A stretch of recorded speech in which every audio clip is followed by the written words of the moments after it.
If you go to the British Museum in London, you can visit the Egyptian galleries and see the famous mummies. The smaller cabinets contain some of the other objects that were found in the Egyptian graves. There are some beautiful model boats with figures rowing their long oars. They symbolize the passage of the souls of the dead to the afterlife, represented as a boat journey across the River Nile. We don't know exactly how the Egyptians understood all this, but it's clear they believed in some kind of life after death.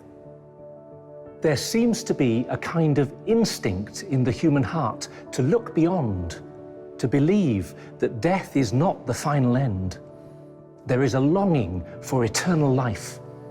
From the beginning of human history, we have had the unusual habit of burying our dead, as if to give them special honor, and also of putting grave goods next to the bodies, as if they would help the deceased reach their spiritual destination. In the Christian understanding, human beings are a unity of body and soul, of matter and spirit. We are created in the image and likeness of God, and we are made for eternal life with Him. Deep down, we sense that our true homeland is in heaven. When we die, our bodies will lie corrupt, but our souls will live on and come into the presence of God. The truth of our lives will be laid before us, and there will be a moment of judgment. On its own, this can be a terrifying thought, but God is full of mercy and compassion, and Jesus Christ has opened the gates of heaven for us through His death and resurrection. Christians believe that those who are close to Jesus through a living faith will be welcomed into heaven. Some of them, the saints, will go straight to heaven, but some of them will need to go through a spiritual purification before they enter heaven. We call this the experience of purgatory.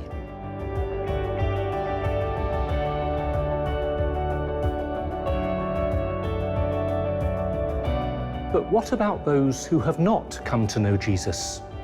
Well, Christians believe that Jesus reaches out to those who do not know Him, even in ways we cannot understand.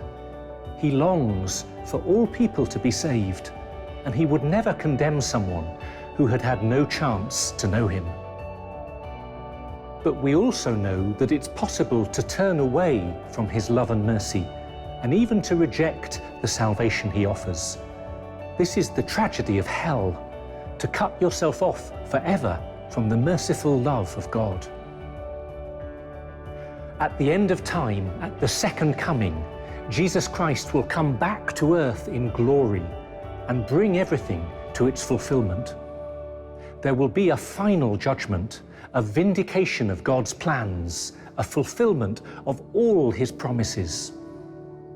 The souls of the dead will be united with their resurrected bodies. Those who are saved will share in the glory of the resurrection. They will live in the presence of God for all eternity. Probably the most famous painting of the Last Judgment is the one by Michelangelo above the altar in the Sistine Chapel in the Vatican. But in the churches of the Middle Ages, it was more common to have an image of the final judgment on the back wall above the main door. So it was the last thing you saw as you left the church. It reminded you of the seriousness of death, but also of the hope of heaven. That's the reason for this Christian teaching about death, not to frighten us, but to make us wake up and take things a bit more seriously. We know that death will come to us all, and that we will have to give an account of all that we have done. This gives us a sense of purpose and a motivation to use the time well. We should have a healthy FOMO, a healthy fear of missing out on heaven. This knowledge makes us want to prepare for our own death. If anything is unresolved in my life, I can try to put it right. If I have any serious sins on my conscience, I can seek God's forgiveness in confession. If I am very sick or near to death, I can be anointed in the sacrament of the sick. Above all, this teaching gives us hope. We know that death is not the end. We know that Christ has already triumphed and that he is coming back at some point in the future. He has not forgotten us. The hope of heaven helps us to live through the sufferings of this life and gives us a reason to stay close to Christ in faith and love.